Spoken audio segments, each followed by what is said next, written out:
Здравейте, вие сте в първия епизод на нашия училищен подкаст, в който ще обсъждаме темите, които вълнуват нас, учениците, и естествено ние ще изказваме нашето мнение. Първата ни тема за първия епизод, който сме избрали, е за или против забраната на телефоните в училище. Като преди седмица-две пуснахме кратка анкета към всички ученици в нашето училище, като ги попитахме какви са техните аргументи и защо трябва или не трябва да се забраняват телефоните в училище. Отговорите, които получихме, са 81% против забраната и 11% от хората бяха за. И сега ще разберем всъщност част от отговорите и ще коментираме част от отговорите, които ни бяха дадени от учениците от 8 до 12 клас. Да. Така, първи отговор против. Цитирам: не съм съгласна, защото правим дипломна работа и трябва да черпим идеи. Не може да не мога да се обадя, когато ми се наложи. Ами, смятам, че това е доста добър отговор и доста добър аргумент, защо не трябва да се забраняват, защото не само при тях, а и при нас, по-малките ученици, също са ни нужни телефони за учебни цели. И винаги съм давала пример с това, че ако на дадено дете му стане лошо, то винаги трябва да се обади на неговия родител, да го попита какво да направи и как да постъпи в дадената ситуация. А за дипломната работа нещо ще кажем ли? Черпим идеи? Да. Добра идея ли да се черпят идеи от мобилно устройство? Ами да, лично аз не правя дипломна работа, но търся идеи, различни дизайни, например приложението Pinterest, то винаги помага, особено при художниците. Така че смятам, че имаме тикче. Така, втори отговор за забраната на телефоните. Без мобилните устройства учениците ще се концентрират по-добре и ще общуват помежду си. Не смятам, че това е толкова добра идея, защото когато той не е фокусиран в час, естествено, че се измисли друг начин, с който да пречи на учителя или на другите ученици. В повечето случаи, той като си е на телефона, той си мирува, нали, там и си слуша и така. Следващият отговор, който сме получили против забраната, е: не съм съгласен, защото телефонът ми помага в някои часове да проверя важни знания за учене. Съгласна съм с това. Проверяваме даже при дадени учители има понятия, които са ни непознати и които можем да ги проверим в интернет и да използваме, и изкуствения интелект също влиза в това число. Това ще да питам за изкуствения интелект, малко извън темата. Вие специално сега използвате ли го в клас? И какво мислите за използването и навлизането на изкуствения интелект в учебния материал? Ами, изкуственият интелект може да бъде и приятел, и враг, защото той води до едно пристрастяване, защото когато свикнеш да го правиш това нещо постоянно с изкуствен интелект. Под изкуствен интелект мога да дам пример ChatGPT. Верният приятел на учениците. Лично аз винаги си го ползвам в различни ситуации, в които вече не мога да мисля сама и ми трябва помощ. Но минуса, който е, че винаги учителите свързват това, че когато видят нещо и видят телефон, винаги го свързват с ChatGPT и с използването на изкуствен интелект. И до известна степен има право. Има ученици, които се възползват, употребяват. Да. Така. Следващият отговор, който сме получили за забраната, е: аз подкрепям забраната, защото ще се разсейваме по-малко. Не смятам. Лично аз, когато оставям телефона си и съм в някакъв друг час, който въобще не ме влече този материал, заспивам. И концентрацията може да се постигне и с телефон, и без телефон. Естествено, ако детето или по-скоро ученикът може да се фокусира и без телефон, той ще го направи и ще си участва в учебния процес, независимо дали подчина му, начина му има телефон или не. Така, следващия отговор против. Аз мисля, че тази забрана е прекалено строга. Ако някой използва телефона си и преподавателя не харесва това, той спокойно може просто да му напише забележка на наша отговорност. Съгласна. Всеки си поема сам последствията. Значи, случва се винаги, постоянно, даже всеки ден, те си носят два телефона. Един го остават на обособеното място, другия телефон е в него. Така че съм съгласна, че всеки си поема само последствията и не мисля, че всички трябва да страдаме само заради определени хора. А прекалено строга ли е забраната според теб? Много прекалено. Много прекалено, защото отнема ги в началото на деня и ги връщат в края на деня и това е много така стресиращо за учениците. Отговор за забраната. Ще бъдем по-съсредоточени в часовете и ще се включваме по-често? Не смятам. По-скоро ще намерят начини как да пречат на учителя, защото им е скучно и просто ще пречат. Няма да участват в учебния процес или пък просто ще пречат и че няма как да участват в учебния процес по принуда, освен ако. Значи можем да кажем, че телефона играе ролята на, така да кажем, залагалка на учениците. В повечето случаи да, участва. Може да го наречем залагалка на учениците. Нали, както казах и преди малко, ти му даваш телефона и той млъква. Точно като едно бебенце на 6 месеца, ти му даваш да си гледа детските на телефона и той си крутува. В повечето случаи не е така, защото когато си взема телефона, те започват да злоупотребяват с това нещо. Пускат музика, пречат, пускат неприлични неща за училището и така нататък. И така. Следващия въпрос, който зададохме на учениците от 8 до 12 клас, всъщност е за какво използват те най-често телефоните си в училище и в час. По-специално 33% от тях отговориха за учене, 38% от тях отговориха за забавление и 29% отговориха с друго. След което, естествено, ние попитахме какво би се променило според тях в часовете, ако нямаха достъп до тези телефони. Сега ще прочетем част от отговорите и ще ги коментираме. Първият отговор: ще се разсейваме още повече от обикновено. Може би, да. От личен опит го казвам. Защото когато оставям си телефона, изрядна съм, добра ученичка съм, изпълнителна, и го оставям и по някой път другарчета ми начин го писва от мен.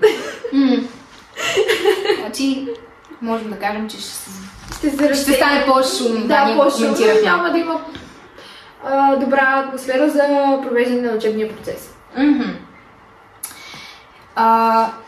Абсолютно нищо, отговори друг ученик. Нищо за големите ученици. Малките може би ще имат по-висока дисциплина, но за големите ученици не е нищо особено.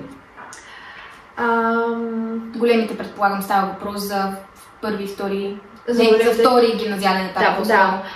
За малките, може би за тях трябва да се зададе тази забрана за телефоните от първи до четвърти клас, защото в първи клас те полагат основата на своето образование, те трябва да са съсредоточени и влизат в нова атмосфера и трябва да се научат, нали, да работят в екип, да участват и така нататък. В четвърти клас пък е ключов вече етап, в който те държат така нареченото външно оценяване и тестват своите умения и там при тях им е нужда концентрация и вече втори и трети клас, естествено, там вече те надграждат и трябва да са по-съсредоточени. Докато при по-големите ученици от 5 до 7 клас, естествено, те трябва също да са фокусирани, но вече при тях мярката за забрана на телефоните трябва да е по-малко, отколкото от първи до четвърти клас, защото тези класове може да има обособени места за поставяне на телефоните. Началото на часа ги оставят и края вече между часето ги ползват. Защото има деца, които, аз също бях такава, след тест след важен урок и така нататък, винаги им трябва да говорят с родител, баба, дядо и така нататък, за да ги подкрепи, за да им даде мотивация. И така, вече от 8 до 12 клас, там вече, може би, ние трябва да носим отговорността за това, че ако ние държим нашия телефон в себе си, ние поемаме отговорността да имаме забележка. Значи се връщаме на миналия въпрос. Да. Въпрос. Така, следващ отговор, който сме получили. Смятам, че без телефоните някои хора ще продължат да си пречат по време на час. Да. Това също коментирахме. Да. Общо взето, те се препокриват вече нещата и няма вече клони везната. Ако в началото бяхме поставили 50 на 50, вече везната клони против забраната на телефоните. Според нашия отговор, сега не знаем как другите ще го оценят, защото това е наше мнение. Сега има и други хора, които са за забраната на телефоните. Ами аз четох отговорите и мога да ти кажа, че 90% от хората от отговорите, които получихме, всъщност са много против. Против, да. Така, повечето ученици имат голямо желание да учат. След като се забранят напълно нашите устройства, те няма да имат желание дори да присъстват в часовете. Не съм съгласна. По-скоро ще продължат да присъстват в часовете, защото родителите им са ги накарали да ходят там, за да не им се пишат отсъствия. Но по-скоро родителите не осъзнават това, че детето им пречи в час. Те го изпращат на училище и не знаят какво то върши по време на учебния процес. И когато отнемат телефоните им, те ще продължат да бъдат в час, но ще пречат на останалите. Следващият отговор и последен, който ще коментираме от този въпрос. Ако нямаме достъп до телефоните си, то може би вниманието ни ще бъде по-лесно насочено към учебния материал, а учителите няма да се разсейват от звуци или съобщения. Въпреки това, аз съм против забраната, защото смятам, че телефоните ни могат да бъдат полезен инструмент, когато се използват разумно.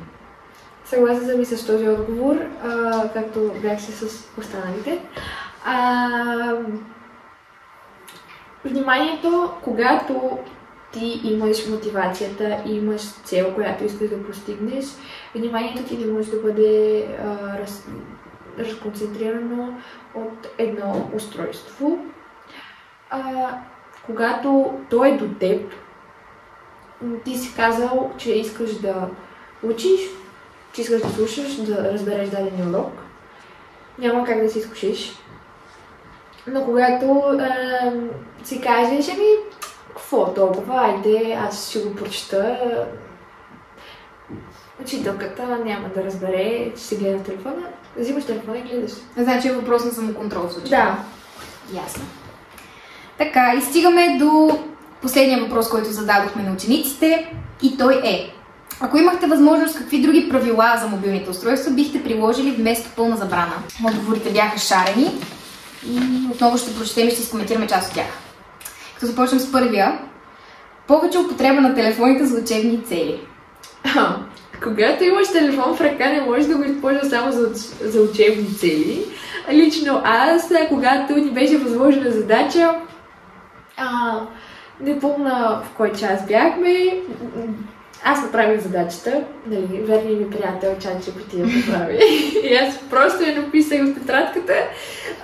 След това директно си отворих социална мрежа и започнах да си скролвам и да си се смейкам тихо. Да, не можеш просто, когато държиш телефон, да го използваш за учебни цели. Но ти каза, че си отворила социалните мрежи след като си свършила задачата. Да. Което пък ме води на отговор, който получихме, който е свързан с това. Някой от учениците е дал идеята да се използват за учене, но за забавление само в междучасията или когато ученикът е свършил възложената си задача. Така, възложената си задача, да го използва след възложената си задача, той все още се намира в час, което означава, че все още телефона му е даден само за учебната цел. Така че или той ще го направи тайно, без никой да разбере, или пък няма да го направи, ще си направи задачата и отново стигаме до думата самоконтрол. Да кажем, ти си от МОН. Би ли била за това правило? За забраната на телефоните? за по-скоро точно това, което изкоментирахме току-що. Това учениците да могат да използват телефоните си като възнаграждение след изпълнена правилно задача. Ами, бих била за това нещо, защото когато, например, аз бях така, в един от часовете си направих теста точно за 5 минути. И просто аз нямах какво друго да правя. Учителите не искат да подсказваме на другите, а то, като няма какво да правиш, за какво си там, или ще излезеш в коридора, или пък ще си вземеш телефона и ще си играеш тихо на него и няма да пречиш на останалите. Но другите злоупотребяват с това. Те са направили своя тест, взимат телефона и правят теста на другите и тогава се стига до изкарването на нереални оценки. Добре. Следващият отговор някой друг ученик предлага пък, ако се злоупотребява с възможността на непълна забрана, да се забрани напълно на този, който е нарушил правилото. Няма да стане, защото тогава ще се надигне цялото това училище, ще се надигне така на бунт в кавички. И особено този, който ще пострада. Лично на мен, аз ще го приема, окей, нарушила съм правилото, отнемам ми телефона. Обаче има такива, които няма да го приемат толкова добре и цитирам, аз съм дала пари за този телефон, ти ли ще ми го вземеш? Да, това е малко по-бунтарски отговор, така да кажа, и се срещат от ученици, всъщност, като, например, имаме един отговор даден, цитирам, никакви правила няма да предлагаме, телефоните не си ги даваме. Даже имаше и рима. Да. Те отговорите така най-много ги обичам. Защото се дават от хора, които си мислят, че са неносегаеми, със самочувствие, но тогава излиза, че самочувствието не е без покритие. Защото ти имаш телефон, правиш задачата, която ти е възложена, или домашното с помощта на изкуствен интелект, и когато те вдигнат на дъската, за да я защитиш вкусно, без телефон, без нищо, ти си нищо. И изкарваш нощта оценка. И тогава се вижда разликата между това да си с телефон и без телефон. Съгласна съм. И в крайна сметка до какъв извод стигнахме? Учениците не са доволни, че телефоните им има възможност да бъдат забранени. Искаме си телефоните. Аз лично искам да споделя, че самата аз съм против забраната. Използвам телефона си доста често в часовете. Не по предназначение, признавам. Но естествено смятам, че тук играе важна роля и факта, че може би сме малко по-големи ученици. Не сме израснали в такава среда, в която телефони са ни дадени от първи клас. Аз смятам, че на децата от първи до четвърти клас даже може би не е препоръчително да им се дава телефон. Нали, говорим. Аз съм виждала ученици с доста нови телефони, доста скъпи нови телефони да се разхождат по коридорите с, нали, от първи до четвърти клас. Малко прекалено. Мисля, че ние по-големите ми е мисълта, че не мисля, че сме израснали по този начин. Все пак е останало нещо при нас, което нали, използвали сме телефони с копчета, така по-старите, нали, ние сме заради това, може би при нас има малко повече хора, които са останали от учениците от по-високите класове, които все още имат самоконтрол и за нас наистина не би бил чак такъв проблем да оставим телефоните си, но за другите късмет на учителите от тук нататък, които се занимават с бъдещите. Ако се въведе тази забрана, вече учителите трябва да му мислят доста, да стягат юздите и така. Това беше от нашия първи епизод на подкаста Гласове зад кадър и прекрасната тема, която бяхме избрали. Ще се видим скоро с епизод 2. Надяваме се този епизод да ви е харесал и темата да е била полезна и да ни чуят, защото искаме да бъдем чути.